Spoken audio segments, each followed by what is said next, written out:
Welcome to PH academy. இன்றைக்கான topic என்னென்னா திணை. இந்த திணையிலேருந்து ப்ரீவியஸ் இயராக நிறையா கொஷின்ஸ் கேட்டிருக்காங்க. எந்தெந்த எக்ஸாம்லனா டிஎன்பிஎஸ்சி குரூப் 2, 2A and 4 இது எல்லாத்துலேயுமே வந்துட்டு திணையிலேருந்து கொஷின்ஸ் கேட்டிருக்காங்க. இந்த திணை வந்துட்டு ஜென்ரலாக 2 டைப்ஸாக இருக்கும். ஒரு டைப் என்னென்னா அகத்திணை, இன்னொன்று வந்துட்டு புறத்திணை. இந்த அகத்திணையில் 5 டைப்ஸ் இருக்குது, புறத்திணையில் 12 டைப்ஸ் இருக்குது, மொத்தம் 17 டைப்ஸ் இருக்குது. அந்த அகத்திணை 5 டைப்ஸில் அது மூணு சப்டிவிஷன் ஆகும். முதற்பொருள், கருப்பொருள், உரிப்பொருள்னு அதில் ஏகப்பட்ட இன்ஃபர்மேஷன்ஸ் இருக்குது. ஸோ இது எல்லாமே நம்ம எப்படி மெமரி பண்ணுறது, இது எல்லாத்துக்கும் ஒரு ஷார்ட்கட் ட்ரிக் நான் எப்படி மெமரி பண்ணுறது அப்படிங்கிற ஒரு விஷயத்தை நான் இந்த வீடியோவில் உங்களுக்கு எக்ஸ்பிளைன் பண்ண போகிறேன். ஷார்ட்கட்ஸ் முடித்ததுக்கப்புறம் நம்ம வந்துட்டு டிஎன்பிஎஸ்சி பேஸ்டு கொஷின்ஸ் வந்துட்டு சால்வ் பண்ணி பார்க்கலாம். ஸோ ஷார்ட்கட் போகிறதுக்கு முன்னாடியும் டிஎன்பிஎஸ்சி பேஸ்டு கொஷின் போகிறதுக்கு முன்னாடியும் ஒரு ஜென்ரல் இன்ஃபர்மேஷன், திணைனா என்ன, அது எங்கேருந்து வந்திருக்கு, அது எதை பற்றி தான் சொல்லுது அப்படிங்கிற ஒரு விஷயத்தை வந்துட்டு நான் உங்களுக்கு சொல்லிடுறேன். திணைங்கிறது வந்துட்டு தொல்காப்பியத்தில் தான் வந்துட்டு குறிப்பிட்டிருக்காங்க. தொல்காப்பியர் வந்துட்டு தொல்காப்பியத்தில் திணையை பற்றி சொல்லியிருக்காரு. இந்த திணை வந்துட்டு எதை சொல்லும்னா மனிதரோட வாழ்க்கை முறை, அவங்க இயற்கையோட எப்படி வந்துட்டு ஒன்றி வாழ்ந்திருக்காங்க அப்படிங்கிற ஒரு விஷயத்தை தான் இந்த திணை வந்துட்டு சொல்லுது. இந்த திணை வந்துட்டு ஜென்ரலாக 2 டைப்ஸு. ஒன்று வந்துட்டு அகத்திணை, இன்னொன்று வந்துட்டு புறத்திணை. அகத்திணை வந்துட்டு எப்படி பிரிச்சிருக்காங்கன்னா குறிஞ்சி, முல்லை, மருதம், நெய்தல், பாலை அப்படின்ட்டு 5 திணையாக பிரிச்சிருக்காங்க. அதை தான் என்னன்னு சொல்கிறாங்கன்னா அன்பில் 5 என்று பகுத்துள்ளது சங்க இலக்கியங்கள் அப்படின்னு சொல்லிட்டு தொல்காப்பியத்தில் சொல்லியிருக்காங்க. ஸோ இந்த 5 திணையில் வந்துட்டு 3 சப்டிவிஷனாக பிரிச்சிருக்காங்க. அது என்னென்னா முதற்பொருள், கருப்பொருள், உரிப்பொருள். இந்த முதற்பொருள் எதை பற்றி சொல்லும்னா நிலம், பொழுது இதை பற்றி சொல்லும். கருப்பொருள் வந்துட்டு எதை பற்றி சொல்லும்னா வாழ்க்கை முறை, அங்கே இருக்க மக்கள் வந்துட்டு எப்படி வாழ்ந்திருக்காங்க, அங்கே என்ன அவங்க விவசாயம் என்ன தொழில் பண்ணியிருக்காங்க, அவங்க எந்த கடவுளை வழிபட்டிருக்காங்க, அவங்களோட உணவு பழக்கங்கள் என்ன அப்படிங்கிற ஒரு விஷயத்த கருப்பொருள் சொல்லும். உரிப்பொருள் என்னன்னா காதல் வாழ்க்கையை பற்றி, காதல் வாழ்க்கை, இல்லற வாழ்க்கையை பற்றி சொல்கிறது தான் உரிப்பொருள். ஸோ இந்த அகத்திணை வந்துட்டு ஃபுல் அண்ட் ஃபுல் வந்துட்டு தலைவன் தலைவி அவங்க 2 பேர்த்த வச்சு தான் இருக்கும். அவங்க ரெண்டு பேர்த்தோட இன்பம் துன்பத்தை பற்றி எடுத்து சொல்கிறது தான் இந்த அகத்திணை. இதில் வந்துட்டு பொருந்தா காதலை பற்றி சொல்கிறது தான் பெருந்திணை. அப்புறம் ஒருதலை காதலை பற்றி சொல்கிறது வந்துட்டு எதுனா கைக்கிளை. ஸோ அகத்திணை வந்துட்டு ஒரு 5 டைப்ஸ் இருக்குது. அதை என்னன்னு சொல்லிட்டேன். அது என்னென்னா குறிஞ்சி, முல்லை, மருதம், நெய்தல்.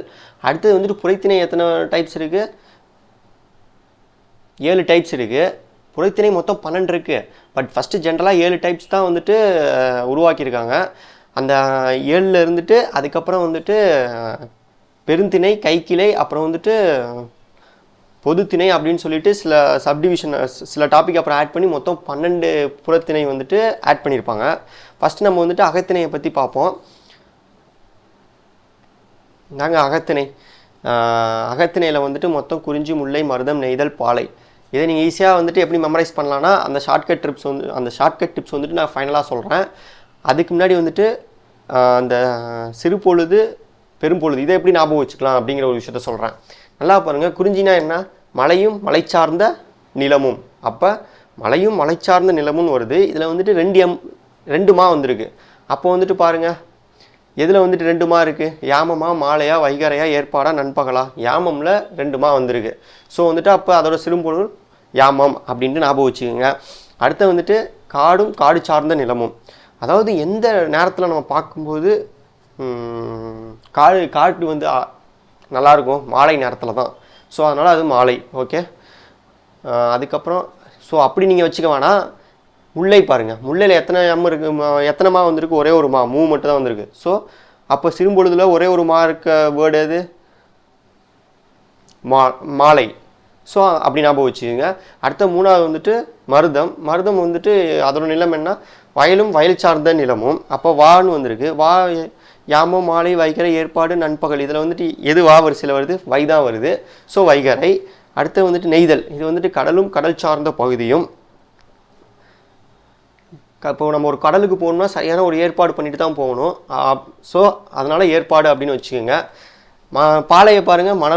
மணல் சார்ந்த பகுதியும். அதாவது பாலைவனம் அங்கே எப்படி இருக்கும்? ஹீட்டாக தான் இருக்கும். ஸோ எந்த பொழுதில் வந்துட்டு நம்ம ஹீட்டை எக்ஸ்பீரியன்ஸ் பண்ணுவோம்? நண்பகலில், மத்தியானத்தில் தான். அப்போ அது நண்பகல்னு வச்சுக்கோங்க. இப்போ பெரும்பொழுதை எப்படி ஞாபகம் வச்சுக்கலாம்னா மருதம் நெய்தல் இந்த 2 இடத்துல வந்துட்டு 6 பெரும்பொழுதுகளும் வந்துடும். ஓகே, அப்போ இந்த 6 பெரும்பொழுதும் வந்ததுக்கு ஸ்டார்டிங்கில் முன்பனி காலம், எண்டிங்கில் பின்பனி காலம். அப்போ ஸ்டார்டிங்கில் என்ன வருது? குறிஞ்சி. அப்போ அது முன்பனி காலம். பாலை எங்கே வருது? ஃபைனலாக வருது பின்பனி காலம். முடிஞ்சிருச்சா? 6 பெரும்பொழுது எதில் வரும்? மருதம் நெய்தலில் வரும். முல்லையில் கார்காலம் மட்டும்தான். அப்படி ஞாபகம் வச்சுக்கோங்க. அடுத்தது உரிப்பொருள் எப்படி ஞாபகம் வச்சுக்கலாம்னா குறிஞ்சி. அது எந்த நேரத்தை சொல்லுது? யாமம். எந்த நேரம்? இரவு நேரத்தில். ஸோ புணர்தல் நிமித்தமும், அதாவது நைட்டில் தானே எல்லாருமே சேர்ந்து தூங்கிட்டு இருப்பாங்க. ஸோ அப்போ புணர்தல்னா சேர்ந்து இருக்கிறது. ஸோ அது எந்த நேரத்தில் இருப்பாங்க? நைட்டில் தான் இருப்பாங்க. பகலெல்லாம் வேலைக்கு போயிடுவாங்க. ஸோ அதனால் அப்படி ஞாபகம் வச்சுக்கோங்க. அடுத்தது முல்லை. அது மாலை நேரத்தில் இருத்தல் நிமித்தமும், எல்லோரும் வந்து இருப்பாங்க, அவங்க வேலையை வீட்டுக்கு வந்துட்டு எல்லாம் இருந்துகிட்டு இருப்பாங்க. அப்படி ஞாபகம் வச்சுக்கோங்க. அடுத்தது மருதம் வந்துட்டு ஊடல் நிமித்தமும். அடுத்தது நெய்தல் வந்துட்டு இரங்கல் நிமித்தமும். கடைசியாக பாலைவனம்னாவே கஷ்டமாக தான் இருக்கும். நம்ம எப்போ கஷ்டப்படுவோம்? பிரிஞ்சு போகும்போது தான் கஷ்டப்படுவோம். அப்படிங்கிறனால பிரித்தல் நிமித்தமும் அப்படின்னு மைண்டில் ஸ்டோர் பண்ணிக்கோங்க. ஸோ இது வந்துட்டு ஒரு ஜென்ரலாக உங்களுக்கு வந்துட்டு இது பண்ணியிருக்கேன். இந்த விஷயம் ஈஸியாக எல்லாருமே மைண்டில் வச்சுக்கலாங்க. ஆனால் இங்கே பாருங்கள், கரும்பொருள். இதுதான் எப்படி நான் ஞாபகம் வச்சுக்கிறது. இதுக்கு தான் நான் வந்து ஷார்ட்கட் சொல்ல போகிறேன். ஏன்னா இவ்வளோ விஷயத்தை நம்மளால் வந்துட்டு மெமரி பண்ண முடியாது. அப்படியே மெமரி பண்ணாலும் 1 வீக் அப்புறம் மறந்து போயிடும். அது ஃபைனலாக அதோட ட்ரிக் என்னன்னு நான் சொல்கிறேன். அடுத்து புறத்திணைனா இது அகத்திணைங்கிறது வந்துட்டு இல்லற வாழ்க்கையை பற்றி சொல்லும். புறத்திணைங்கிறது வந்து வெளிப்புற வாழ்க்கையை பற்றி சொல்லும். எப்படி போர் புரிஞ்சாங்க, நாட்டை எப்படி இது பண்ணார் மன்னர் அப்படிங்கிற ஒரு விஷயத்தை தான் சொல்லும். இதுலேயும் பாருங்கள், புறத்திணையும் வந்துட்டு கிட்டத்தட்ட 1 2 3 4 5 வெச்சி, கரந்தை, வஞ்சி, காஞ்சி, நொச்சி, உளிங்கை, தும்பை, வாகை, பாடான், பொதுவியல், கைக்கிளை, பெருந்திணை, மொத்தம் 12 இருக்குது. இதையும் நம்ம எப்படி ஞாபகம் வச்சுக்கணும்னு சொல்கிறேன் வரிசையாக. அடுத்தது முச்சங்கங்கள். பாண்டிய மன்னர்கள் ஆட்சி காலத்தில் தான் தமிழ் சங்கம் வந்து இது பண்ணியிருக்காங்க. பாண்டிய மன்னர்கள் எங்கே ஆட்சி பண்ணியிருக்காங்கன்னா தென்மதுரை. ஃபஸ்ட்டு வந்துட்டு தென்மதுரையை தான் தலைநகரமாக கொண்டு ஆட்சி பண்ணியிருக்காங்க. அதனால் ஃபஸ்ட்டு தமிழ்ச்சங்கம் எங்கே நடந்துச்சுன்னா தென்மதுரை நடந்துச்சு. அதுக்கப்புறம் வந்துட்டு ஒரு கடல் பெருக்கெடுத்து அது தென்மதுரை அழிஞ்சு போனதுனால அப்புறம் 2வது வந்துட்டு கபடபுரம் அப்படிங்கிற ஒரு ஊரை தலைநகராக கொண்டு பாண்டிய மன்னர்கள் ஆட்சி பண்ணாங்க. அங்கே தமிழ்ச்சங்கம் நடந்துச்சு. கடைசி அதுவும் கடலுக்குள்ளே போயிடுச்சு. ஃபைனலாக வந்துட்டு மதுரையை தலைநகராக கொண்டு ஆடினாங்க. கடைசி கடைச்சங்கம் வந்துட்டு இந்த இடத்துல தான் வந்துட்டு இது பண்ணாங்க. ஸோ இங்கே பாருங்கள், இந்த டேபிள் இடம். முதல் சங்கம் எங்கே? தென்மதுரை. இடைச்சங்கம் கபடபுரம். கடைச்சங்கம் தற்காலிக மதுரை. ஸோ இங்கே பாருங்கள் இதெல்லாம் ஆண்டுகள், புலவர்களின் எண்ணிக்கை, அதுக்கப்புறம் பாடிய புலவர்கள், இலக்கண நூல்கள், இது எல்லாத்தையும் நம்ம எப்படி ஞாபகம் வச்சுக்கலாம்னு சொல்கிறேன், பார்த்துக்குங்க. இது பாடிய புலவர்கள் எத்தனை முதல் சங்கத்தில்? 549. ஸோ இடையில் வரும்போது இடையில் இருக்க நம்பரை எடுத்துருங்க. சென்டரில் இருக்க நம்பர் எடுத்துட்டா 59 மட்டும் தான் இருக்கும். கடைசியாக வரும்போது ஃபஸ்ட்டில் இருக்க நம்பர் எடுத்துருங்க. ஸோ 49. ஸோ இப்படி ஞாபகம் வச்சுக்கோங்க பாடிய புலவர்கள். அதுக்கப்புறம் வந்துட்டு ஆண்டுகள் பாருங்கள். ஃபஸ்ட்டு வந்துட்டு 4440. ஸோ மொத்தம் எத்தனை நாள் வந்திருக்கு? 3 நாள் வந்திருக்கு. ஸோ இடைச்சங்க காலத்தில் எழுதும்போது 3 எழுதிக்கோங்க. 4 3 கூட்டினா 7. ஸோ 3700. ஸோ 3700 வந்துட்டு டிவைட் பண்ணால் 1850 டிவைடட் பை 2 3700. அதோட பாதி வேல்யூ என்னென்னா 1850. ஸோ இப்படி ஞாபகம் வச்சுக்கோங்க. அடுத்து இது பாருங்கள், 444 வந்துருச்சா? 9 வந்துருச்சு. ஸோ 3 இருக்குது, 7 இருக்குது, இது வந்துருச்சு. இதில் வந்துட்டு கடைசி 3 டிஜிட்டை மட்டும் கடைச்சங்கத்தில் எழுதிக்கோங்க. இதுதான் புலவர்களின் எண்ணிக்கை. இலக்கண நூல் அகத்தியம். ஏன்னா தொல்காப்பியத்துக்கு முன்னாடி அகத்தியம் வந்துருச்சு. அகத்தியம் தொல்காப்பியம் இப்படி ஞாபகம் வச்சுக்கோங்க. ஸோ சங்கம் தொடர்பான சில மேற்கோள்கள் எங்கெங்கே சொல்லியிருக்காங்க? தமிழ் நிலை பெற்று தாங்கரு மரபின் மகிழ்நனை மறுக்கின் மதுரை அப்படிங்கிற ஒரு விஷயம் வந்துட்டு எந்த நூலில் சொல்லியிருக்காங்கன்னா சிறுபானாற்று படை, அதில் சொல்லியிருக்காங்க. அடுத்து மதுரை காஞ்சியில் பாருங்கள் என்ன சொல்லியிருக்காங்கன்னு, தொல்லனை நல்லாசிரியர் புனர்கூண்ட புகழ்சால் சிறப்பின் நிலந்தரு திருவின் நெடியோன் அப்படின்ட்டு எதில் சொல்லியிருக்காங்கன்னா மதுரை காஞ்சியில் சொல்லியிருக்காங்க. சின்னமனூர் செப்பேடு அப்படிங்கிற ஒரு நூலில் என்ன சொல்லியிருக்காங்கன்னா மாபாரதம் தமிழ் படுத்தும் மதுராபுரி சங்கு வைத்தும் மதுராபுரி சங்கம் வைத்தும் அப்படின்ட்டு எதில் சொல்லியிருக்காங்க, சின்னமனூர் செப்பேடு சொல்லியிருக்காங்க. ஸோ இப்போ தான் நான் வந்துட்டு உங்களுக்கு வந்துட்டு ஷார்ட்கட் சொல்லி கொடுக்க போகிறேன். ஸோ கருப்பொருளை எப்படி நம்ம வந்துட்டு ஒரு ஷார்ட்கட்டாக மைண்டில் வச்சுக்கலாம் அப்படிங்கிற ஒரு விஷயத்த சொல்ல போகிறேன். ஃபஸ்ட்டு வந்துட்டு எந்த திணை வரும்? குறிஞ்சி. அகத்திணையில் ஃபஸ்ட்டு வர்றது குறிஞ்சி. குறிஞ்சி என்ன எதை சார்ந்து இருக்கும்? மலையும் மலை சார்ந்து இருக்கும். ஸோ மேக்ஸிமம் மலையில் எந்த கடவுள் இருக்கார்? முருகர் இருக்கார். முருகர் என்ன பண்ணுறாருன்னா தன் மயிலுடன் புலியுடன் அமர்ந்து தேன் மற்றும் மூங்கிலரிசி உண்டு தேக்கு மரத்தடியில் குறிஞ்சி பூவை சூடி தொண்டக பறையையும் குறிஞ்சி யாழையையும் மீட்டி மகிழ்கிறார் அப்படின்ட்டு சென்டென்ஸை ஞாபகம் வச்சுக்கோங்க. இப்படி வச்சிட்டிங்கன்னா இதுலேயே வந்துடும் உங்களுக்கு, இந்த சென்டென்ஸ்லேயே வந்துடும் பாருங்கள். முருகன் வந்துட்டாரா, அடுத்தது விலங்கு பறவையில் வந்துட்டு புலியும் மயில் வந்துருச்சா, அடுத்து வந்துட்டு உணவில் வந்துட்டு மூங்கில் அரிசி தேன் இதெல்லாம் வந்துருச்சா, அடுத்து வந்துட்டு மரத்தில் வந்துட்டு தேக்கு மரம் வந்துருச்சா, அடுத்தது பூவில் வந்து குறிஞ்சி பூ வந்துடும், பாறையில் வந்து தொண்டக பாறை, யாழில் வந்து குறிஞ்சி யாழ். இந்த பாறையும் யாழையும் இன்னும் எப்படி ஈஸியாக ஞாபகம் வச்சுக்குன்னு சொல்லிட்டு இன்னொரு ஷார்ட்கட் சொல்லித்தரேன். ஸோ ஃபஸ்ட்டு ஷார்ட்கட் எதுனா, குறிஞ்சிக்கு முருகர் தன் மயிலுடன் புலியுடன் அமர்ந்து தேன் மற்றும் மூங்கிலரிசி உண்டு தேக்கு மரத்தடியில் உட்கார்ந்து குறிஞ்சி பூவை சூடி தொண்டக பாறையையும் குறிஞ்சி யாழையும் மீட்டி மகிழ்கிறார் அப்படின்னு ஞாபகம் வச்சுக்கோங்க. இதுலேயே எல்லா வார்த்தையும் வந்துடும் உங்களுக்கு. அடுத்தது பாருங்கள், முல்லை. முல்லை என்ன? காடு. அதோட கடவுள் யார்? திருமால். இவருக்கு ஸ்டோரியை பாருங்கள். திருமால் மானும் காட்டுக்கோழியும் சூழ வரகும் சாமையும் உண்டு. அவரை சுற்றி மானும் காட்டுக்கோழியும் அவரை சுற்றி போயிட்டுருக்கு. அவர் வந்துட்டு எதை சாப்பிட்றாருன்னா வரகும் சாமையும் உண்டு, அதை சாப்பிட்றாரு. எந்த மரத்துக்கடியில் உட்காந்துருக்காருன்னா கொன்றை மரத்தடியில் முல்லைப்பூவை ஏந்தி முல்லைப்பூவை வச்சுக்கிட்டு ஏர்கோட்பறையையும் முல்லையாலையும் இசைக்கிறார். அந்த பூவை வச்சுக்கிட்டு ஏர்கோட் பறையையும் முல்லையாலையும் இசைக்கிறார் இப்படி ஞாபகம் வச்சுக்கோங்க. இதுலேயே வந்துட்டு பாருங்கள், திருமால், விலங்கு வந்துட்டு மானு, பறவை வந்துட்டு காட்டுக்கோழி, உணவு வந்துட்டு வரகு சாமை வந்துடும், மரம் வந்துட்டு கொன்றை மரம் வந்துடும், பூ வந்துட்டு முல்லைப்பூ வந்துடும், பாறை வந்துட்டு ஏர்கோட் பாறை, யாழ் வந்துட்டு முல்லை யாழ் வந்துடும். இந்த பாறையும் யாழையும் இன்னும் ஈஸியாக நான் ஞாபகம் வச்சுக்க சொல்லித்தரேன். அடுத்த மூணாவது பாருங்கள், வயலில் யார் இருப்பா? அதோட கடவுள் யார்? இந்திரன். ஸோ மேக்ஸிமம் வயலில் வந்துட்டு வயலில் இருக்க சைடு என்ன விலங்கை பார்ப்பீங்கன்னா எருமை பார்ப்பீங்க, வயலில் பார்த்தீங்கன்னா அன்னப்பறவை வந்துட்டு இருக்கிறத பார்ப்பீங்க.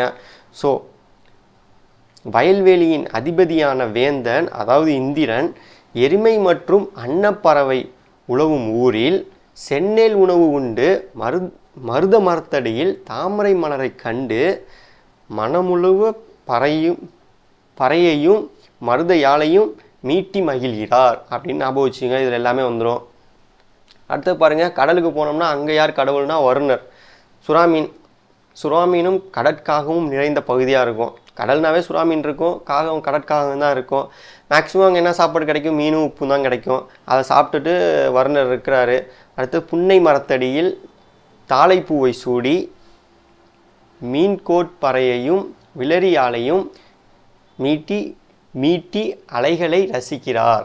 அதை வாசிச்சுக்கிட்டே அலைகளை பார்த்து ரசிச்சுட்டு இருக்காருங்க. யார்? வருணர். கடைசியாக பாருங்கள், கொட்கவை. மேக்ஸிமம் கொட்கவை வந்துட்டு அவங்க என்ன பண்ணுறாங்கன்னா சென்னாயும் கழுகும் சுற்றும் பாதையில் வந்துட்டு அவங்க போகிறாங்க. அங்கே சூறையாடி சில பொருளை எடுத்து அதை தான் சாப்பிட்டுக்கிட்டு ஒரு ஓமை மரத்தடியில் உக்காந்துக்கிட்டு ஒரு துடிப்பாறையையும் பாலையும் யாழையும் மீட்டி பாடுகிறாள். பாடுகிறார் இல்லை, போரிடுகிறார். ஸோ இதில் எல்லாமே உங்களுக்கு வந்துடும்.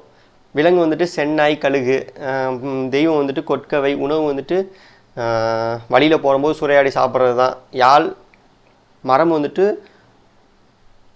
பாலை மரம், ஓமை மரம், பூ வந்துட்டு குரா அம்பு. அடுத்த ஷார்ட் ட்ரிக் பாருங்கள், பறையை எப்படி ஞாபகம் வச்சுக்கலான்னு. குறிஞ்சி முல்லை மருதம் நெய்தல். உயரமான மலையில் கத்தினா தொண்டை வலிக்கும். உயரமான மலையில் போய் கத்தினா தொண்டை வலிக்கும்ல. ஸோ அப்போ தொண்டகம் வந்துடுச்சா. அடுத்தது முல்லைனா காடு இது. காட்டில் எது அதிகமாக இருக்கும்? ஏரும் காளைகளும் தான் அதிகமாக இருக்கும். அப்போ ஏர்கோட்பறை வந்துடுச்சா. மருதம்னா என்ன? வயலும் வயல் சார்ந்த இடமும். அங்கே என்ன விளையும்? மேக்ஸிமம் நெல். அப்போ பறை வந்துட்டு நெல்லரி கிணை வந்துடுச்சா. அடுத்தது நெய்தல். நெய்தல்னாவே தெரியும் உங்களுக்கு, கடல் செயல் இருக்குன்னு. அங்கே என்ன இருக்கும்? மீன், படகு, இதை தான் பார்க்க முடியும். அப்போ மீன், கோட்பறை, நாவாய்னா படகு வச்சுக்கோங்க. அடுத்தது பாலைவனம்னா அங்கே ஆபத்தாக இருக்கும். அங்கே நம்ம போனோன்னவே நமக்கு வந்துட்டு இதயம்லாம் துடிச்சு போவோம். ஸோ அதனால் வந்துட்டு துடி பறை அப்படின்னு வச்சுக்கோங்க. யாழை பொறுத்த வரைக்கும் அப்படியே நெய்தலை தவிர்த்து மற்ற எல்லாத்துக்குமே குறிஞ்சியாழ், முல்லையாழ், மருதம் யாழ், பாலையாழ் அப்படியே வந்துடும். நெய்தலுக்கு மட்டும் விளரியாழ் அப்படின்ட்டு வரும். அதுக்கப்புறம் பாருங்கள், நீரை எப்படி ஞாபகம் வச்சுக்கலாம்? குறிஞ்சி. அதான் அருவி நீர் எங்கே இருக்கும்? மலையிலேருந்து தான் வரும். மலை எது? குறிஞ்சியில் இரு. அதுக்கப்புறம் காட்டு ஆறு. ஆறு எங்கிட்டு போகும்? ஒரு சமமானது தான், அதுவும் காட்டு சைடு தான் போவோம். அப்போ காடுலாம் இது முல்லை. அதுக்கப்புறம் மருதங்கிறது வந்து கிணறு. மேக்ஸிமம் வயல் இது பண்ணுற ஆற்று நீர் மட்டும் இருக்காது, அங்கே கிணத்து நீரும் கிடைக்கும். அடுத்து நெய்தல்னா உவர் நீர் கேணி, உப்பு நீர் அப்படின்னு சொல்லுவாங்க. பாலையில் வந்துட்டு வறண்ட நிலம் தான், அங்கே வந்துட்டு நீரில்லா குழி தான் இருக்கும், தண்ணிதே இருக்காது. இப்போ நம்ம வந்துட்டு அகத்திணையில் உள்ள எல்லா விஷயத்தையும் எப்படி நம்ம வந்துட்டு மெமரைஸ் பண்ணுறது, அதுக்கான ஷார்ட்கட் ட்ரிக்ஸ் பார்த்துட்டோம். இப்போ வந்துட்டு நம்ம வந்துட்டு புறத்திணை எப்படி நம்ம மெமரைஸ் பண்ணுறது அப்படிங்கிற விஷயத்த பார்ப்போம். இதில் வந்து ஃபஸ்ட்டு வந்துட்டு 6 பேர் ஸ்டோரின்னு ஒரு மெத்தட் இருக்குங்க. அது என்னன்னா, ஃபஸ்ட்டு பார்ட் என்னன்னா, பசுக்கள். எதிரி நாட்டு பசுக்களை வந்துட்டு கவர்ந்து வர்றது, இல்லைனா நம்மகிட்டேருந்து திருடிட்டு போன பசுவை வந்துட்டு போய் மீட்டு எடுத்து வர்றது தான் ஃபஸ்ட்டு பார்ட். சரிங்களா? அது வந்துட்டு வெச்சி கரந்தை. அடுத்த செகண்ட் பார்ட் என்ன சொல்லுதுன்னா, படையெடுப்பு. அதில் வந்துட்டு எதிரி நாட்டு மீது நம்ம படை எடுக்கணும், இல்லைனா நம்ம அவங்களதான் எடுத்துகிட்டு வந்துட்டோமா, தன் நாட்டை காக்க எதிர்த்து போரிடுவது. இது வந்துட்டு வஞ்சி மற்றும் காஞ்சி, இது 2 திணையும் சொல்லுதுங்க. அடுத்தது கோட்டை போர். நம்ம எதிரி நாட்டை சுற்றி கோட்டையை சுற்றி உழைக்குது, இல்லைனா தன் கோட்டை சுவரை பாதுகாக்கிறது. இதை பற்றி சொல்கிறது உடுங்கை நொஞ்சி. அடுத்து நேரடி போர். போர் பண்ணுறோம், ஜெயிக்கிறோமோ தோக்குறோமோ, போர் நடக்கிறது தும்பை. ஜெயிச்சதுக்கப்புறம் வர்றது வாகை. அடுத்தது புகழ்வது பொது. வீரன் அரசனை புகழ்ந்து பாடுவது. வீரன் அரசன் அவங்க 2 பேர்த்த புகழ்ந்து பாடுவது தான் பாடான் திணை. மேலே மொத்தம் எத்தனை திணை வந்திருக்கு? வெச்சி, கரந்தை, வஞ்சி, காஞ்சி, உளிங்கை, நொச்சி, தும்பை, வாகை, பாடான். இந்த மொத்தம் இந்த 9 திணையிலையும் சொல்லாத ஒரு விஷயம் சொல்கிறது தான் பொதுவியல் திணை. அடுத்தது ஃபைனலாக இருக்க ஸ்டேஜ் என்னன்னா, பொருந்தா அன்பு. அது வந்து 2 திணை வரும். அதில் கைக்கிளை, பெருந்திணை. கைக்கிளைனா ஒருத்தலை காமம், பெருந்திணைனா பொருந்தா காமம். ஸோ இந்த மெத்தடை வந்துட்டு சும்மா ஒரு 6 பேரா மட்டும் ஞாபகம் வச்சுக்கோங்க. பட் இந்த ஆர்டர் வெச்சி, கரந்தை, வஞ்சி, இந்த ஆர்டரை வந்துட்டு அதுக்கு ஒரு ஸ்டோரி, ஒரு ஷார்ட்கட் ட்ரிக்ஸ் இருக்குது.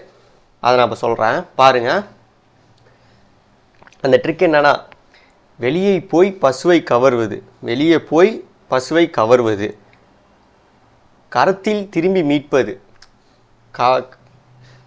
நம்மள்கிட்ட திரும்பிட்டு போன பசு கரத்தில் திரும்பி மீட்பது. வந்து தாக்குவது, காத்து நிற்பது. வந்து தாக்குறத என்ன பண்ணணும்? நம்ம காத்து நிற்கணும். உள்ளே நுழைய கோட்டையை வளைப்பது.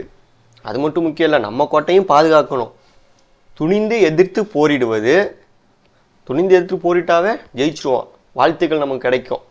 ஸோ இந்த ஸ்டோரி லைனை அப்படியே வச்சுக்கோங்க. இதில் வருதா? வெளியே போய் பசுவை கவர்வது வெச்சி, கரத்தில் திரும்பி மீட்பது. அந்த வெளியே கவர்ந்ததை நம்ம மறுபடியும் திரும்பி மீட்கிறத வந்துட்டு கரத்தில் திரும்ப மீட்பது. காவருதா? கரந்தை. அடுத்தது வந்து தாக்குதல். நம்ம எடுத்துகிட்டு வந்தனால மறுபடியும் அவங்க வந்து தாக்குவாங்க, அது வந்து வஞ்சி. அடுத்தது அவங்க தாக்குறத வந்து நம்ம காத்து நிற்கணும், காங்கிறது காஞ்சி. அடுத்தது உள்ளே நுழையிறதுக்கு வந்து கோட்டையை நம்ம வளைச்சி போடணும், அதுக்கு ஊன் வருதா? உளிங்கை.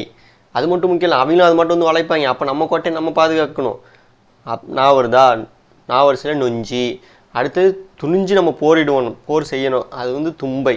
நம்ம அப்படி துணிஞ்சு போர் செஞ்சிட்டோம்னா நம்ம கண்டிப்பாக வெற்றி கிடைக்கும், அதுதான் வாகை.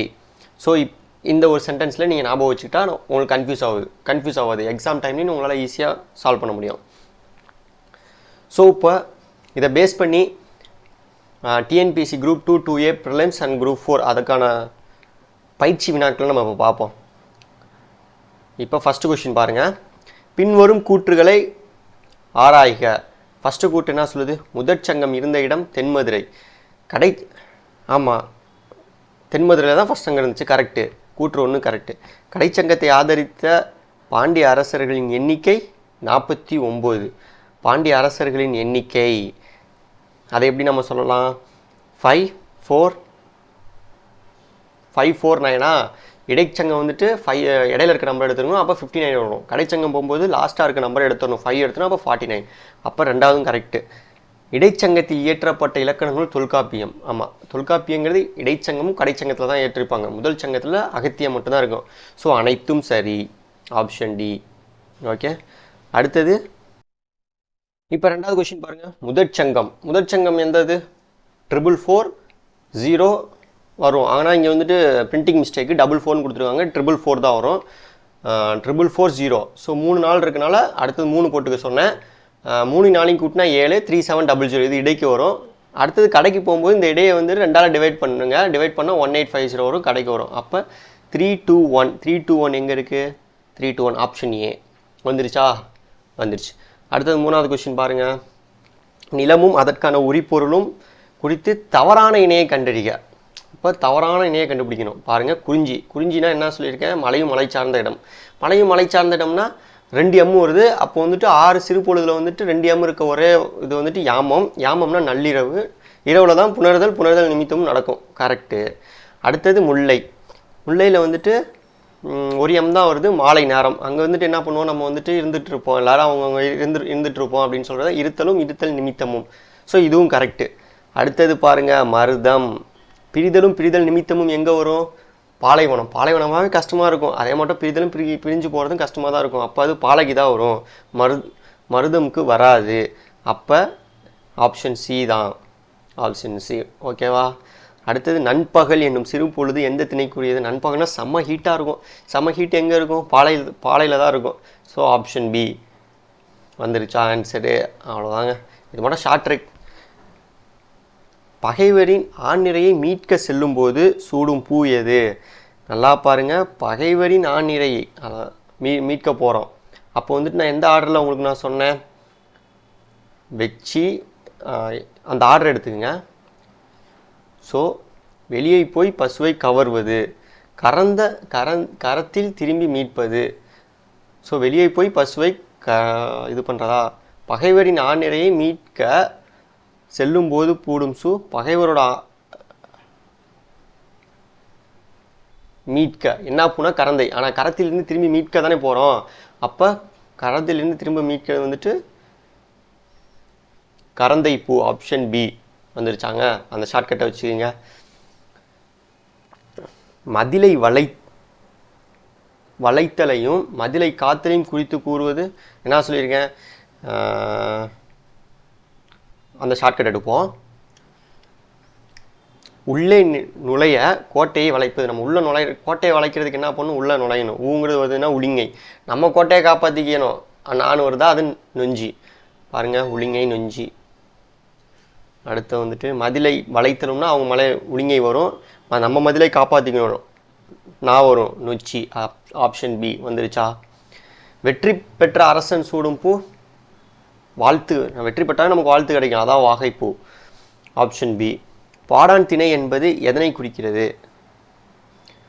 போரில் ஒரு ஆணின் கல்வி, வீரம், செல்வம், கொடை போன்ற சிறப்புகளை பாடுவது தான் பாடான் திணை. அது முன்னாடியே படிச்சிருப்போம். Option B. அகத்திணை மொத்தம் எத்தனை வகைப்படும்? இது ஈஸிங்க, 5. அகத்திணை மொத்தம் 7 வகைப்படுமா? ஆமாம். சாரி, 5ங்கிறது வந்துட்டு குறிஞ்சி, முல்லை, மருதம், நெய்தல், பாலை. இது வந்துட்டு 5. அதோட 2 இது சேர்த்துக்கணும். அது என்னன்னா கைக்கிளை, பெருந்திணை. அப்போ வந்துட்டு 2 திணை வந்துட்டு எக்ஸ்ட்ரா ஆட் ஆகும். அது வந்துட்டு ஒன்று வந்து கைக்கிளை எது சொல்லுது? ஒரு தலை காமத்தை சொல்லுவோம். பெருந்திணை பொருந்தா காமத்தை பற்றி சொல்லுவோம். இது வந்துட்டு அகத்திணைக்கு மட்டும் வராது, புறத்திணைக்கும் இந்த கைக்கிளையும் பெருந்திணையும் வரும் அப்படின்னு சொல்லியிருக்காங்க. ஓகே. புறப்பொருள் வெண்பாமாலை நூலின்படி புறத்திணைகள் எத்தனை வகைப்படும்? புறப்பொருள் வெண்பாமாலையின்படி புறத்திணை எத்தனை வகைப்படும்னா 12 வகைப்படும். ஆல்ரெடி 9 பார்த்துருப்போம், 10 பார்த்துருப்போம். ப்ளஸ் வந்துட்டு 2. அது 2 என்னன்னா இங்கே அகத்திணையில் எப்படி ஆட் பண்ணிக்கிட்டோம்? கைக்கிளையும் பெருந்திணை, அதே மட்டும் அதுலேயும் 2 ஆட் பண்ணிக்கணும். அவ்வளோதான். இதிலே சொல்லிப்பாங்க. தொல்காப்பியத்தின் புறத்திணை 7 கூறப்பட புறப்பொருள் வெண்பாமாலை நூலில் 12 புறத்திணைகள் கூறப்பட்டுள்ளன அப்படின்னு சொல்லியிருப்பாங்க. ஸோ நம்ம கன்ஃபியூஸ் ஆன கொஷின்ஸ் என்னன்னா, திணையின் அகத்திணை எத்தனை வகை, புறத்திணை எத்தனை வகைங்கிறதுல தான் நம்ம கன்ஃபியூஸ் ஆகிட்டோம். எப்படி இதை ஞாபகம் வச்சுக்கலாம்னா ஜென்ரலாக 5 தெரிஞ்சிடும். அந்த கைக்கிளையும் பெருந்திணை இருக்குது பாருங்கள், இது வந்துட்டு அகத்திணையிலையும் வரும் புறத்திணையிலையும் வரும். அதை மெயினாக ஞாபகம் வச்சுக்கோங்க. ஸோ வீடியோவை சப்ஸ்கிரைப் பண்ணிடுங்க, லைக் பண்ணிடுங்க, ஷேர் பண்ணிடுங்க. இது மட்டும் மற்ற டாபிக்ஸ்க்கும் உங்களுக்கு வந்து ஷார்ட்கட் எடுத்துகிட்டு வரேன். அட்லீஸ்ட் எனக்கு சப்ஸ்கிரிப்ஷன் அதிகமானால் தான் நான் இது மட்டும் நிறையா ஷார்ட்கட் எடுத்துகிட்டு வருவேன். முடிஞ்ச அளவுக்கு என்னோடய எக்ஸ்ப்ளனேஷன் உங்களுக்கு கிளியராக இல்லைனாலும் என்னோட வீடியோ பாஸ் பண்ணிட்டு என்னோடய பிடிஎஃபை படித்து பார்த்தாவே உங்களுக்கு வந்துட்டு அண்டர்ஸ்டாண்ட் ஆகிக்கும். ஸோ லைக் பண்ணுங்கள், சப்ஸ்கிரைப் பண்ணுங்கள். தேங்க்யூ.